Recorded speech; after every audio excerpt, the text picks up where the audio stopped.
Yo la famille, c'est BRD, on se retrouve pour un tout nouveau Mercato Parfait. Après le Mercato Parfait du Paris Saint-Germain, il y a à peu près un mois. Aujourd'hui, on s'attaque au Mercato Parfait d'Arsenal parce que c'est vous qui l'avez décidé. Dans mon onglet communauté, je vous ai fait voter et vous avez voté pour Arsenal. Arsenal qui va sûrement finir second de Première Ligue juste derrière Manchester City. À l'heure où je tourne la vidéo, City vient de gagner contre Leeds. Donc voilà, City a 99% de chance de finir champion malgré le fait qu'Arsenal toute la saison ait été devant avec même 12 points d'avance au mois de janvier ou au mois de février. L'été dernier, Arsenal avait énormément investi sur des jeunes à fort potentiel, ils avaient investi à peu près 200 millions d'euros et ça a très bien fonctionné puisque Arsenal va retrouver la Ligue des Champions l'année prochaine, mais là va falloir passer un nouveau step pour pouvoir s'installer dans cette Ligue des Champions, dans ce top 4 d'Angleterre et pourquoi pas même aller chercher un titre l'année prochaine, que ça soit un titre européen ou un titre de Première Ligue. Et avant de commencer la famille, n'oubliez pas de liker, de vous abonner, on est en route vers les 5000 abonnés et de me dire en commentaire ce que vous avez pensé de ce Mercato Parfait d'Arsenal. Mais avant de commencer le Mercato Parfait les amis, je tiens à remercier mon partenaire footballshort.fr qui m'a fourni ce maillot du Brésil, vous l'avez déjà vu sur la chaîne. Comme vous le voyez à l'écran, c'est des maillots de foot de qualité à 30 €, mais ce qui est intéressant lorsqu'on va dans les nouveautés, c'est qu'il y a le tout nouveau maillot d'Arsenal 2023-2024, donc je vous mettrai le lien dans la description et dans les commentaires, n'hésitez pas à aller voir ça mes fans d'Arsenal si vous voulez un maillot d'Arsenal à 30 €. Merci à mes frérots de footballshort.fr et maintenant on s'attaque au Mercato Parfait d'Arsenal, let's go!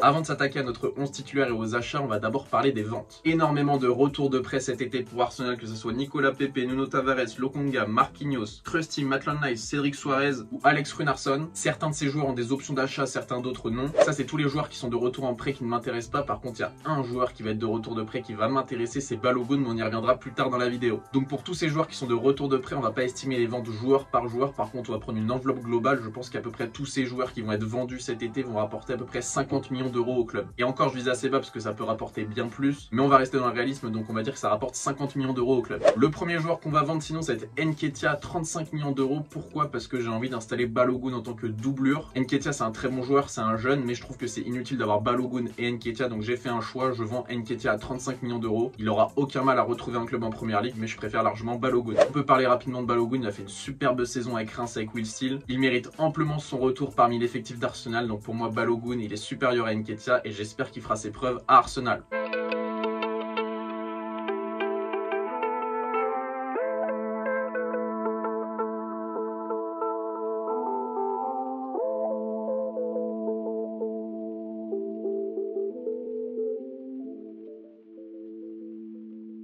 Deuxième joueur que je vends, ça va être Elneny pour 15 millions d'euros. Voilà, je pense qu'on est tous d'accord, il a plus le niveau pour être Arsenal. Il y a des milieux de terrain que je vais recruter qui sont très bons, donc il faut faire de la place. Elneny, je le vends 15 millions. Ensuite, je vends également Holding pour 10 millions d'euros. Il est dans la fleur de l'âge, il a 27-28 ans. Il n'a pas le niveau pour Arsenal non plus et je vais recruter un défenseur central, vous allez voir. Donc je le vends 10 millions d'euros. Et après, il y a toutes les autres ventes qui sont des joueurs de prêt comme Nicolas Pepe qu'on peut vendre 15 millions, etc. Donc pour toutes ces ventes, je pense qu'on arrive à un total entre 80 et 130 millions d'euros. C'est une très belle enveloppe. Il vient s'ajouter déjà un budget transfert d'Arsenal que j'estime à peu près à 150 millions d'euros. Autrement dit, je pense qu'Arsenal cet été va pouvoir dépenser entre 200 et 300 millions d'euros. Bien entendu, pour le coach, je garde Mikel Arteta qui a fait ses preuves cette saison. Il était beaucoup décrié les saisons dernières, notamment par le fait que Arsenal ne jouait plus la Coupe d'Europe, mais cette saison, il a montré qu'il pouvait être un très grand manager de Première Ligue. Il a réussi à concurrencer toute la saison Guardiola, même si sur le sprint final, bah voilà, il a montré que City était meilleur qu'Arsenal. Mais en tout cas, Arteta fait un superbe travail d'Arsenal, l'ancien joueur, l'ancien même capitaine d'Arsenal. Moi, il m'a séduit et si vous n'avez pas vu la série sur Arsenal sur Prime Video, il va vous séduire aussi parce que c'est vraiment incroyable. On voit vraiment comment il manage ses joueurs, manage l'équipe, manage le club, c'est vraiment excellent. You want to play the Champions League?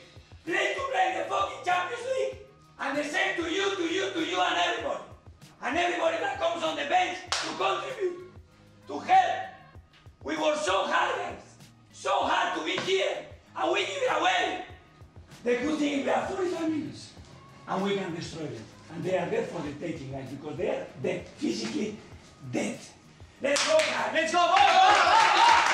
Trêve de blablaterie les amis, on peut s'attaquer au 11. Au gardien bien sûr, je garde Ramsey qui a fait une superbe saison, il a commencé tous les matchs de Première Ligue. C'est sa deuxième saison à Arsenal, elle est vraiment convaincante. La première avait été très bonne, il avait piqué la place de Bernd Leno au cage. Donc voilà, sans surprise, je garde Ramsey en tant que titulaire et je mets Turner en doublure. Donc voilà, la doublette Ramsey-Turner, c'est très bien pour la Première Ligue, c'est très bien pour Arsenal. Je vais pas aller m'embêter, aller recruter un autre gardien. Il y a d'autres postes à les renforcer, on va voir ça tout de suite. Au poste de latéral droit, forcément, je garde Ben White qui a fait une saison très surprenante, lui qui est défenseur central de métier. Il a fait une saison de patron en tant tant que latéral droit. Donc je pense que tous les fans d'Arsenal seront d'accord avec moi. On garde Ben White côté droit et en doublure Tomiyasu aussi qui fait le travail lorsqu'il doit jouer. C'est moins convaincant que Ben White, mais j'ai pas envie d'aller lui mettre une concurrence inutile, donc je garde Tomiyasu s'il veut bien rester. Faudra voir s'il est satisfait de son temps de jeu aussi. Côté gauche c'est pareil, je garde le patron Zinchenko. Quel joueur, il est exceptionnel lorsqu'il rentre dans l'axe, qui joue un petit peu comme un milieu de terrain. C'est du très haut niveau Zinchenko, et pareil pour sa doublure Tierney qui a une très bonne doublure, qui peut jouer dans l'axe aussi, notamment quand Arsenal joue dans une défense à 3. Donc moi j'apprécie vraiment ces doublettes sur les côtés, que ce soit à gauche ou à droite, donc on ne touche pas à ça. On arrive aux défenseurs centraux et à la première recrue de cette équipe, c'est Marc Guéhi. J'ai hésité à mettre titulaire, mais pour l'instant je vais le mettre sur le banc pour voir comment il s'adapte au jeu d'Arsenal. Je vais laisser Gabriel et donc Saliba titulaire. Marc Guéhi serait vraiment une très belle recrue pour Arsenal. D'ailleurs Arsenal le piste actuellement. Pour ceux qui ne le connaissent pas, c'est un jeune joueur de 22 ans qui est né en 2000 comme moi, donc c'est un Anglais et un Ivoirien. Il joue à Crystal Palace, donc en défenseur central côté gauche. Il est vraiment excellent avec Crystal Palace. Il est estimé à peu près à 35-40 millions d'euros. Il a joué 33 matchs sur 34 cette saison en première ligue, donc c'est un joueur qui se blesse très peu. Et les cadors d'Angleterre le surveillent de très près, donc moi j'aimerais beaucoup qu'il vienne à Arsenal. Je pense que ce serait une très belle étape dans sa carrière pour lui. Il a marqué un petit but en première ligue cette saison, j'espère qu'il en marquera un petit peu plus à Arsenal. Je le mets donc en concurrence avec Gabriel qui joue aussi défenseur central côté gauche et le meilleur jouera. Gabriel qui a enchaîné une deuxième superbe saison, c'est un joueur vraiment qui me surprend par son niveau, je le pensais pas aussi fort. Oula, vous avez failli tomber les amis, vous avez failli tomber la caméra. Oula, la caméra ne tient plus les amis. Et non c'est bon, je vous ai sauvé. Hop, vous êtes un petit peu... Là on est bien. On n'est pas passé loin de la catastrophe. Et donc je disais Gabriel qui est vraiment très bon cette saison, tout comme William Saliba. William Saliba qui est vraiment le meilleur défenseur d'Arsenal. Depuis qu'il est blessé, Arsenal s'est vraiment écroulé. Quand il était là, Arsenal a enchaîné victoire sur victoire et était premier de première ligue. Depuis qu'il est plus là, Arsenal est dans le dur et deuxième de première ligue malheureusement. On en a donc fini pour la défense, on passe au milieu de terrain les amis.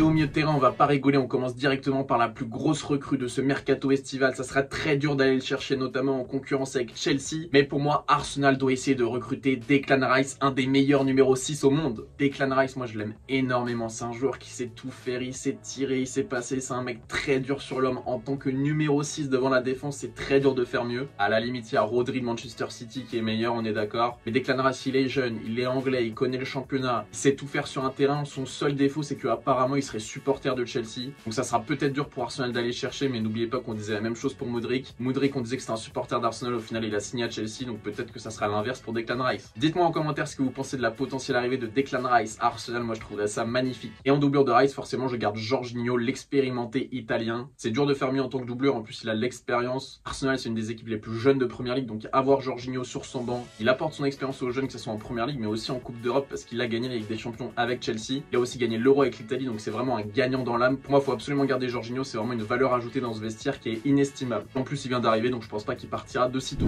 Pour accompagner Declan Rice, forcément, je garde Martin Odegaard, qui est le meilleur joueur d'Arsenal, qui est vraiment le maestro de cette équipe. Je pense qu'il n'y a aucun débat possible, Martin Odegaard sera titulaire encore une fois. C'est vraiment un super joueur à avoir joué, donc j'espère qu'il sera titulaire la saison prochaine. Et à ses côtés, pour l'instant, je garde Granit Xhaka, que je mets en concurrence avec une nouvelle recrue. Granit Xhaka, c'est vraiment un homme de base de Arteta, c'est un de ses soldats sur le terrain. Donc je le garde titulaire pour l'instant, mais je le mets quand même en concurrence avec un petit crack que j'aimerais beaucoup voir à Arsenal, c'est Romeo Lavia. Romeo Lavia, joueur formé à Manchester City, et évolue désormais à Southampton, mais Manchester City a une clause de rachat. Donc peut-être qu'on le verra débarquer à Manchester City cet été, mais moi j'aimerais beaucoup le voir dans un club comme Arsenal où il aura beaucoup plus de temps de jeu. Il peut jouer 6, il peut jouer 8, le joueur belge c'est vraiment tout faire, c'est vraiment un crack absolu. Si vous le connaissez pas, vraiment connaissez-le maintenant, parce que Romeo Lavia c'est le futur du football de Première Ligue. J'ai oublié de vous dire les prix pour les recrues. Guéhi, je mettrai 40 millions. Declan Rice, je pense qu'il faut sortir le chèque, donc ça sera à peu près 90 millions, peut-être un petit peu plus, peut-être 100 millions. Et Romeo Lavia, on est quand même sur 50 millions, parce que c'est vraiment un joueur à très fort potentiel.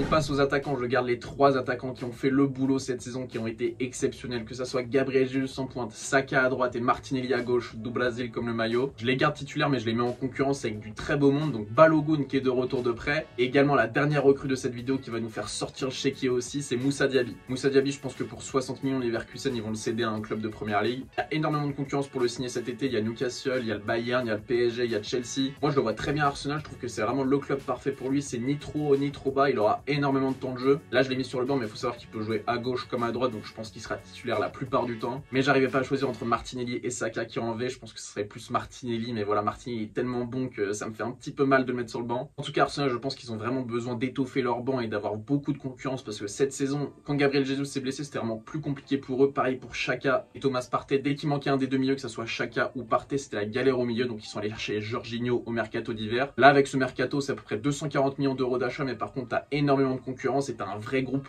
Faut pas oublier Trossard aussi sur le banc, qui est un excellent joueur qui vient d'arriver aussi. Je pense qu'avec cet effectif, Arsenal peut vraiment aller chercher une première ligue, une coupe d'Europe ou quoi que ce soit, parce que là l'effectif est vraiment dingue, je trouve. J'ai essayé de prendre que des joueurs qui étaient un petit peu pistés par Arsenal pour pas non plus faire des trucs irréalisables. J'espère en tout cas que mon mercato parfait d'Arsenal vous a plu. Dites-moi dans les commentaires quelle recrue vous auriez pris vous dans ce mercato parfait d'Arsenal. En tout cas, si vous avez kiffé la vidéo et si vous kiffez mon effectif, n'oubliez pas de liker, de vous abonner et de me le dire dans les commentaires. C'était un plaisir de vous faire cette vidéo sur Arsenal, et si vous avez une idée de mercato parfait d'un club que je pourrais faire prochainement, n'hésitez pas à me le dire dans les commentaires. Je vous souhaite une bonne matinée, une bonne journée, une bonne soirée, une bonne nuit. C'était BR10, à très bientôt pour une nouvelle vidéo. Peace.